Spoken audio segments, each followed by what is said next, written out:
It's easy to play a few chords that sound nice together, but those chord progressions are really bland because there's no spice in them. So in this video, you'll learn how to transform your chord progressions with one super spicy chord. But first, two.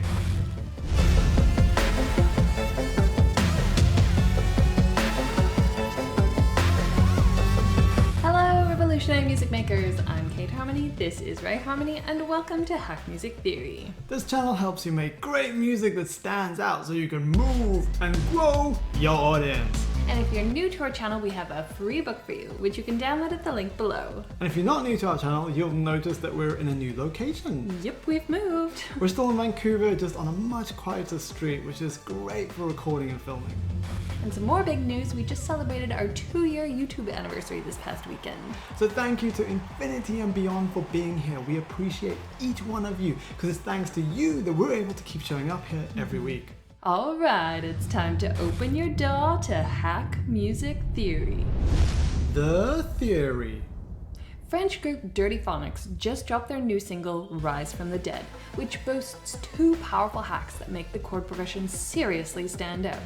Firstly, they play each chord one note at a time, known as an arpeggio, which makes their progression sound like a melody. Secondly, and this is the hack you've been waiting for, they make the 3rd chord in their progression super spicy, which builds a ton of tension that totally captivates you. And then when that tension is resolved with the 4th chord, you feel so amazingly satisfied. So, what chord can create this level of spicy sorcery? A diminished chord. But this ain't no ordinary run-of-the-mill diminished chord. No, this is a non-diatonic diminished chord. What the hell is that? Well, you see, both the major and minor keys contain a diminished chord. And yes, that diminished chord is somewhat spicy and will create some tension, but as it's in the key, known as diatonic, its tension is somewhat limited. So in order to create that next level tension that Dirtyphonics are bringing, you need to not only use a diminished chord, but a diminished chord that's not in your key, known as non-diatonic or chromatic. The hack. Alright, now you can learn how to use this theory to make your own version. And what you see on the screen right now is our version that we made earlier. So start by setting up 4 bars of 4/4 with your grid set to 16th notes and your tempo set to 75 BPM.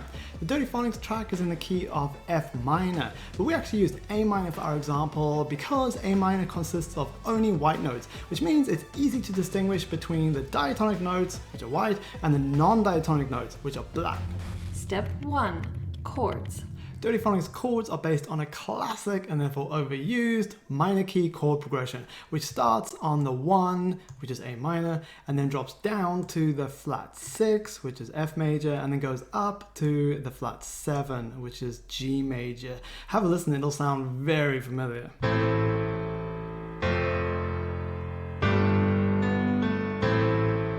With such a friendly and familiar starting point, Dirtyphonics are able to throw in a mega dissonant chord without the progression ending up too spicy. Here's how they do it. They insert a non-diatonic diminished chord in between the 2 friendly major chords, which softens the spiciness of that non-diatonic diminished chord. And the chord we're going to insert there is F sharp diminished. And like magic, there it is. And that F sharp diminished also creates these awesome ascending semitone steps, which add even more tension. And notice how the F major and F sharp diminished chords only have 1 different note, which makes that chord change super smooth, even though it's such a spicy chord. Have a listen.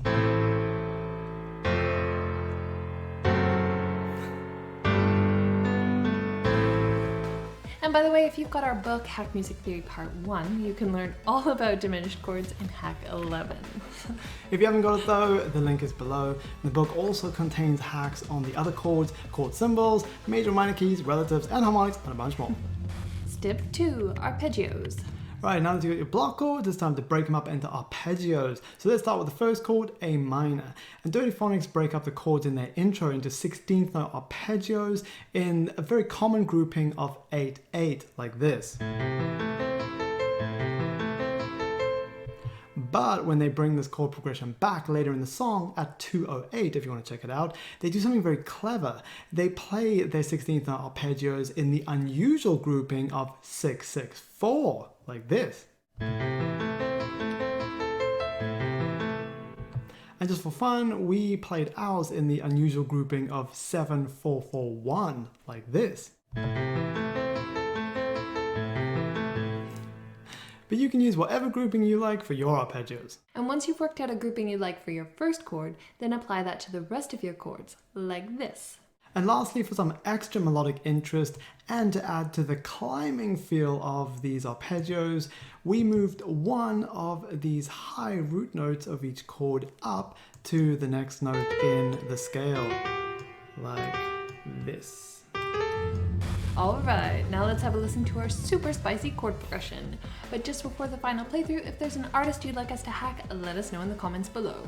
Also, if you want to learn all our secrets that we don't teach here on YouTube, like how to transition between sections in different keys, how to structure and arrange your songs, and much, much more, then check out our online apprenticeship course. The link is below. In the meantime though, keep watching to learn how to use non-diatonic notes to spice up your bass lines. That video is coming next. Just click it when it pops up in a few seconds. It will make you do that.